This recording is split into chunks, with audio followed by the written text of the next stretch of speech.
Meu nome é Clara Albuquerque. Tenho 34 anos. 3 meses atrás, o exército brasileiro me deu a notícia que despedaçou minha vida. Meu marido havia morrido durante uma missão na Amazônia. No instante em que ouvi aquelas palavras, senti como se o meu mundo inteiro tivesse desmoronado. Desde aquele dia, chorei por ele quase todas as noites. Tentei ser forte. Tentei aceitar que ele havia partido. Mas a verdade é que uma parte de mim se recusava a acreditar. Então, numa tarde, minha irmã me ligou subitamente. Sua voz estava trêmula. Clara, venha para minha casa agora. Tem algo que você precisa ver. E quando finalmente vi, meu corpo inteiro gelou. Antes de contar o que realmente aconteceu, peço que curta e se inscreva no canal e me diga de qual estado você é nos comentários. Agora, vamos começar. 3 meses atrás, o exército me informou que meu marido havia falecido durante uma missão. Essas palavras ainda ecoavam em minha mente todos os dias. Meu marido, Daniel, era militar há quase 10 anos. Ele era corajoso, disciplinado e profundamente leal ao seu país. Mas, para mim, ele era simplesmente o homem que fazia meu mundo parecer seguro. O dia em que os oficiais bateram à minha porta, tudo mudou. 2 homens fardados estavam parados diante da minha casa. No momento em que os vi, meu coração despencou. De alguma forma, eu já sabia o que estavam prestes a dizer. Eles falaram com cuidado, respeitosamente. Explicaram que Daniel havia sido enviado em uma missão perigosa na selva amazônica, próximo à fronteira, com uma pequena equipe de operações especiais. A missão falhou. Houve uma emboscada em uma área de densa mata e, segundo o relatório oficial, ninguém sobrevivera. Por um momento, não consegui nem respirar. Parecia que o chão havia desaparecido sob meus pés. Lembro-me de segurar a borda da mesa apenas para continuar de pé. Os oficiais continuaram falando, explicando coisas sobre honra, sacrifício e bravura. Mas, honestamente, mal ouvi qualquer coisa depois das palavras. Ele não sobreviveu. Após saírem, a casa ficou insuportavelmente silenciosa.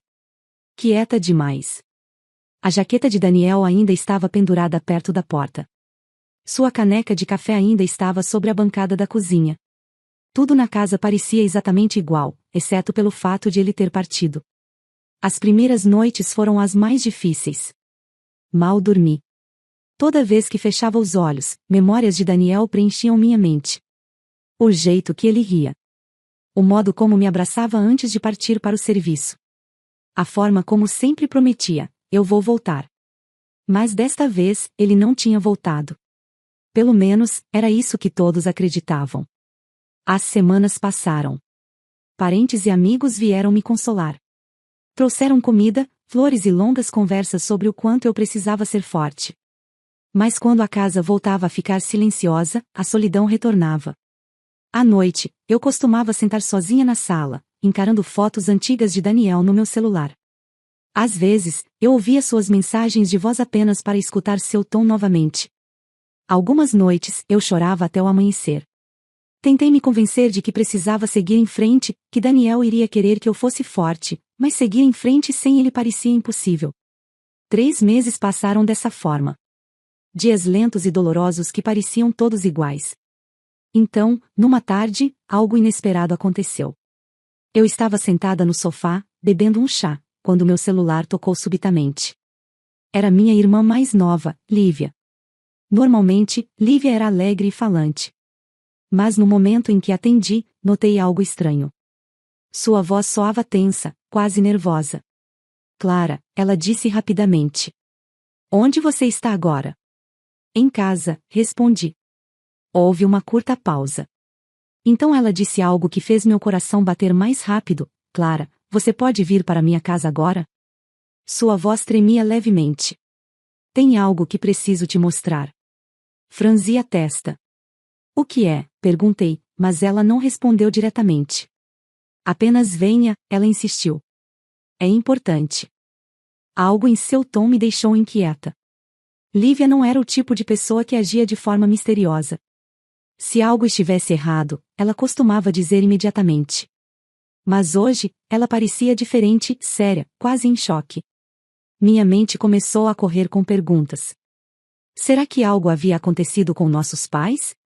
Algum problema na família? Lívia, insisti. Você está me assustando. O que está acontecendo?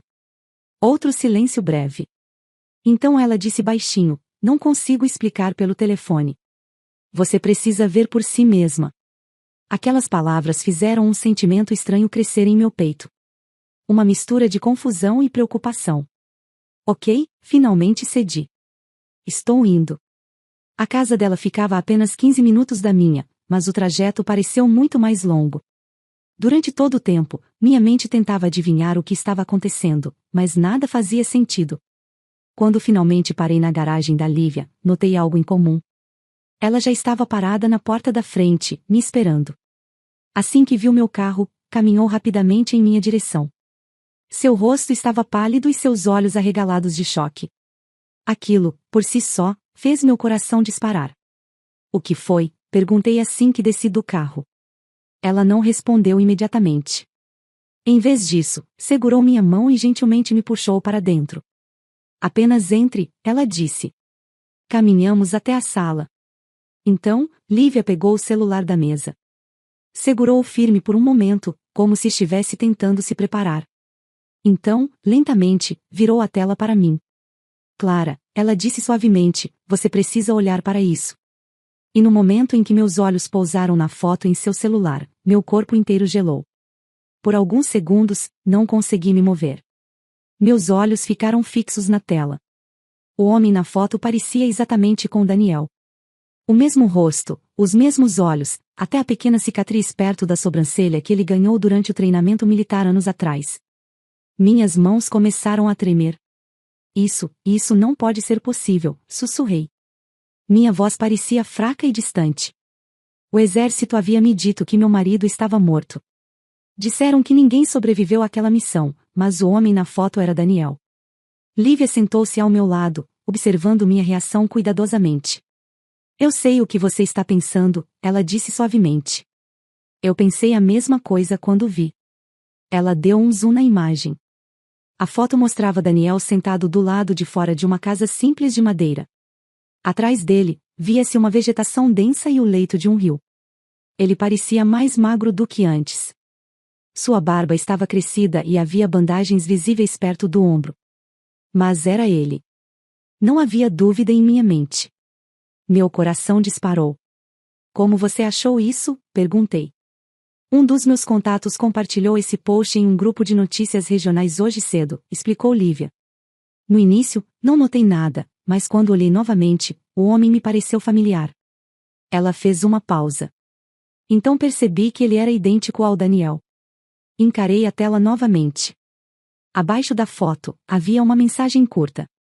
Dizia que o homem havia sido encontrado gravemente ferido perto da fronteira após uma operação meses atrás.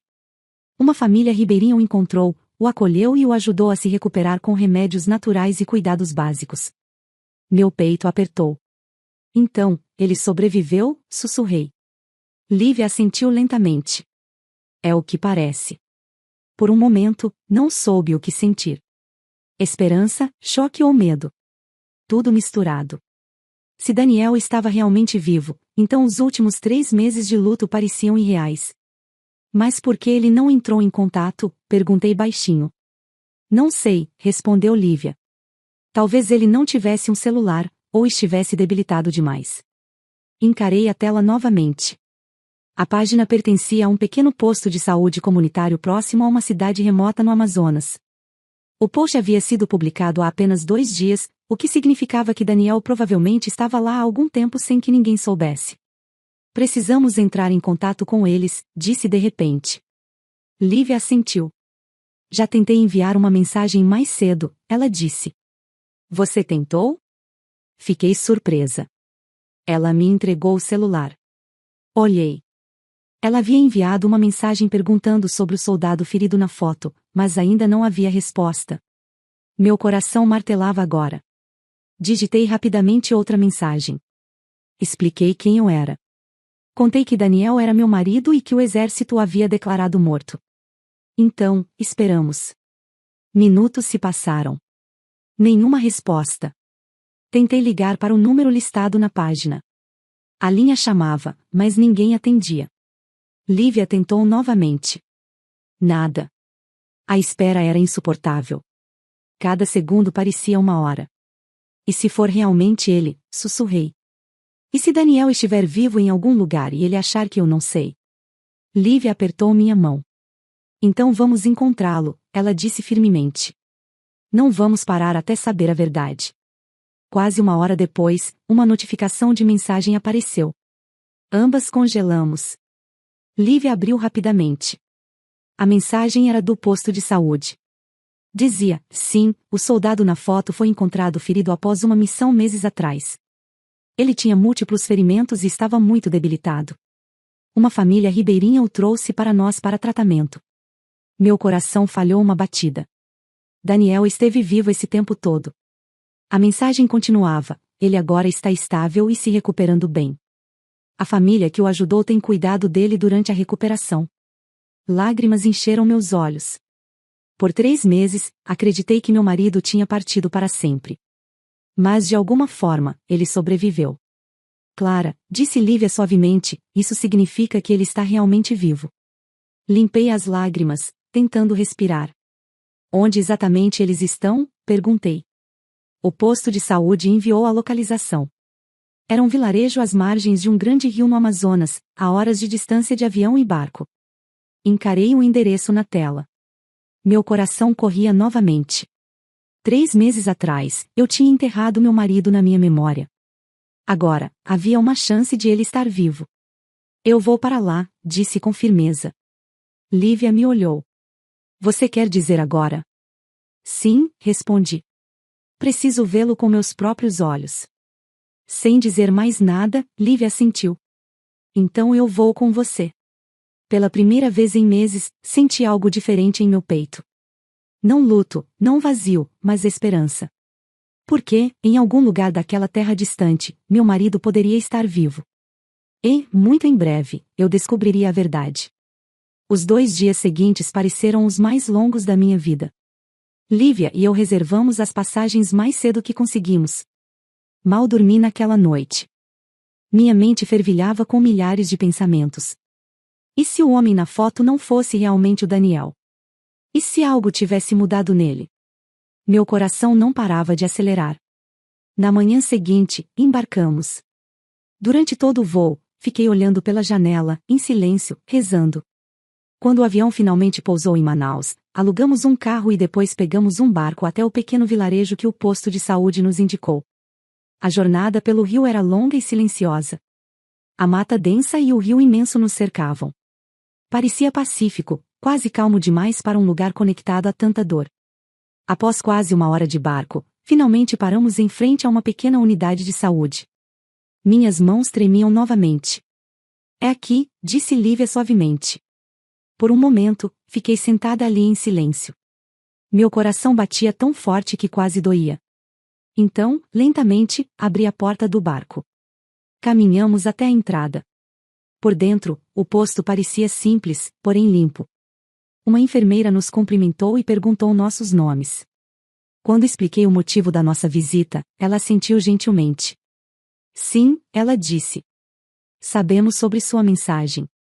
Então, apontou para os fundos do edifício. Ele está lá fora. Meu corpo inteiro congelou. Lá fora. Isso significava que ele estava ali, a poucos passos de distância. Caminhei lentamente até a porta. Cada passo parecia pesado. Meu coração batia tão alto que achei que todos pudessem ouvir. Então, empurrei a porta. Atrás do posto de saúde havia um pequeno jardim que dava para o rio. E sentado em um banco de madeira, estava um homem. Por um momento, o mundo ao meu redor desapareceu. Era o Daniel. Ele parecia mais magro, com a pele bronzeada pelo sol forte da região, vestindo roupas simples de algodão. Havia cicatrizes em seu ombro, mas era ele, vivo, respirando, sentado bem na minha frente. Lágrimas instantaneamente encheram meus olhos. Daniel, sussurrei. O som de seu nome saindo pelos meus lábios após 3 meses pareceu irreal. Ele virou a cabeça lentamente. Seus olhos encontraram os meus. No momento em que vi seu rosto claramente, as lágrimas que prendi por meses finalmente romperam. Corri em sua direção. Daniel. Não conseguia parar de chorar. Meu corpo inteiro tremia enquanto eu estava diante dele. Por meses, imaginei esse momento de vê-lo novamente, de tocá-lo, de saber que ele estava vivo. Mas, em vez de sorrir, Daniel parecia confuso. Ele se levantou lentamente. Seus olhos estudaram meu rosto cuidadosamente. Então ele disse algo que fez meu coração parar. Desculpe, eu conheço você? Por um segundo, pensei ter ouvido errado. Minhas lágrimas continuavam caindo. Daniel, sou eu, disse suavemente, mas ele ainda parecia confuso. Por que você está chorando? Ele perguntou gentilmente. Algo aconteceu? Aquelas palavras me atingiram como uma onda. Ele não me reconhecia. Mais tarde, o médico explicou o que havia acontecido. Ele me contou que, durante a emboscada na mata, Daniel foi gravemente ferido, e o choque craniano somado à perda de sangue afetou sua memória. Era por isso que ele não conseguia reconhecer muitas coisas do seu passado, inclusive eu. Ouvir aquilo foi como sofrer outra vez. Por 3 meses, acreditei que meu marido estava morto. Agora, eu finalmente o havia encontrado, mas ele não conseguia se lembrar da nossa vida juntos. O médico me deu uma esperança. Às vezes, memórias como essa podem retornar lentamente se a pessoa estiver rodeada de pessoas familiares, lugares e memórias do passado. Então, decidi tentar tudo o que podia, porque já o tinha perdido uma vez. Não iria perdê-lo de novo. Todos os dias, eu passava horas com ele. Contava-lhe histórias sobre nossa vida, sobre como nos conhecemos, nosso casamento, os jantares de domingo, as pequenas piadas que costumávamos rir. Às vezes, mostrava fotos antigas no meu celular. Às vezes, levava-o para caminhar perto da mata, tentando encontrar algo familiar. Mas os dias passaram, depois semanas, e nada mudou. Daniel era sempre gentil comigo. Ele ouvia pacientemente, mas seus olhos ainda me olhavam como se eu fosse uma estranha. Aquela dor silenciosa permanecia em meu coração todos os dias. Então, numa tarde, decidi tentar algo diferente. Levei Daniel até um pequeno parque na cidade mais próxima, um lugar calmo com um banco de madeira sob a sombra de mangueiras. O sol começava a descer, tingindo o céu de laranja e dourado. Sentamos ali em silêncio. Então, lentamente, comecei a cantar. Era uma música de bossa nova que Daniel adorava. Aquela que sempre cantávamos juntos em longas viagens de carro. A música que ele cantarolou no nosso aniversário. Minha voz era suave e trêmula. As memórias por trás daquela melodia eram fortes demais. Daniel sentou-se ao meu lado em silêncio. No início, ele apenas ouviu, mas depois de alguns segundos, notei algo estranho. Ele estava me encarando, não como antes. Desta vez, algo em seus olhos mudou. Sua expressão tornou-se séria, depois confusa e, de repente, seus olhos se encheram de lágrimas. Meu coração disparou. Ele continuou me encarando por um longo momento. Então, finalmente, em uma voz baixa e trêmula, ele disse meu nome, Clara? Por um segundo, não consegui respirar. Era a primeira vez que ele dizia meu nome desde que o encontrei. Lágrimas correram pelo meu rosto. Daniel, sussurrei. No momento seguinte, ele se levantou e me puxou para um abraço apertado. Ambos começamos a chorar, não lágrimas silenciosas, mas o tipo de choro que vem de meses de dor, medo e esperança finalmente rompendo as barreiras. Ele me segurou firme, como se nunca mais quisesse me deixar partir. E, naquele momento, eu soube com certeza, eu quase perdi meu marido para sempre. Mas, de alguma forma, o amor encontrou o caminho de volta para ele. E desta vez, estávamos finalmente juntos novamente.